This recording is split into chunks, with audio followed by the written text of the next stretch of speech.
IPL സീസണിൽ ഏറ്റവും കൂടുതൽ ആരാധകരുള്ള ടീമുകളിൽ ഒന്നാണ് മുംബൈ ഇന്ത്യൻസ്.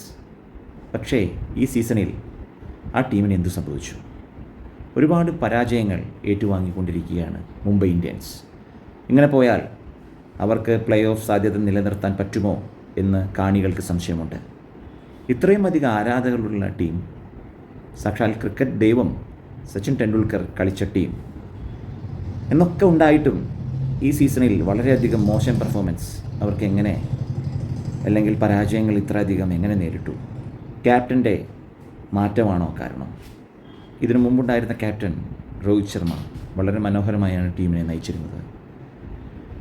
അദ്ദേഹത്തിന് ഒരു പാകപ്പടിയും സംഭവിച്ചതായി നമുക്കറിയില്ല, നമ്മൾ കണ്ടിട്ടില്ല. 5 തവണ കപ്പ് ഉയർത്തുകയും ചെന്നൈയോടൊപ്പത്തിനൊപ്പം കട്ടയ്ക്ക് നിൽക്കാൻ സഹായിക്കുകയും ചെയ്ത ക്യാപ്റ്റനാണ് രോഹിത് ശർമ്മ. പാകപ്പിഴകളൊന്നുമില്ലാതെ ക്യാപ്റ്റനെ മാറ്റിയതെന്തിന്? പുതുതായി വന്ന ഹാർദിക് പാണ്ഡ്യ നല്ലൊരു കളിക്കാരനാണ്, എല്ലാ കഴിവുകളുമുള്ള വ്യക്തിയാണ്. പക്ഷേ രോഹിത് ശർമ്മ എന്തെങ്കിലും കുഴപ്പം കാണിച്ചാൽ മാത്രമല്ലേ അദ്ദേഹത്തിനെ മാറ്റി പുതിയ ക്യാപ്റ്റനെ കൊണ്ടുവരേണ്ട കാര്യമുള്ളൂ. നല്ല രീതിയിലൊരു ക്യാപ്റ്റൻ അദ്ദേഹത്തിൻ്റെ ടീമിനെ നയിക്കുന്നുണ്ടെങ്കിൽ പിന്നെ എന്തിന് വേറെ ആളെ ക്യാപ്റ്റനാക്കി വെക്കണം? ആ ഒരു മാറ്റമാണോ ഈ തോൽവികൾക്ക് കാരണം? ഒന്നും അറിയില്ല. ഒരുപാട് പ്രേക്ഷകർ ഇതിനെതിരെ പ്രതികരിക്കുന്നുണ്ട്. രോഹിത് ശർമ്മയ്ക്ക് അനുകൂലമായിട്ട് ഒരുപാട് പ്രേക്ഷകർ അദ്ദേഹത്തിനെ മാറ്റേണ്ട കാര്യമില്ല, അദ്ദേഹം ആയിരുന്നെങ്കിൽ ഒരുപക്ഷെ കളികൾ ഇതിലും നന്നായി കളിക്കാനും ജയിക്കാനും സാധിച്ചേനെ എന്നും പറഞ്ഞിട്ടുണ്ട്. അതൊരു പക്ഷേ സത്യമായിരിക്കാം, നുണയായിരിക്കാം. പക്ഷേ അറ്റ് പ്രസൻറ്റ് കളികളെല്ലാം തോറ്റുകൊണ്ടിരിക്കുന്നു.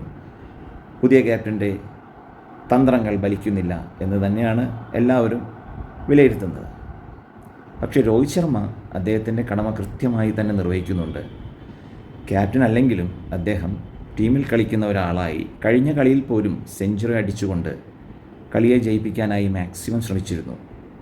പക്ഷേ മറ്റുള്ളവർ അത്ര അധികം കളിക്കാത്തതുകൊണ്ടോ അല്ലെങ്കിൽ അദ്ദേഹത്തിന് ഒരു ഹെൽപ്പ് നൽകാത്തതുകൊണ്ടോ ഒരുപക്ഷേ തോൽവിക്ക് കാരണം അതുമായിരിക്കാം. പക്ഷേ അദ്ദേഹം വ്യക്തിഗതമായി നോക്കുകയാണെങ്കിൽ മിക്കവാറും എല്ലാ കളികളിലും മാക്സിമം റണ്ണടിച്ചു കൂട്ടി ടീമിനെ ജയിപ്പിക്കാൻ തന്നെയാണ് ശ്രമിച്ചിരിക്കുന്നത്.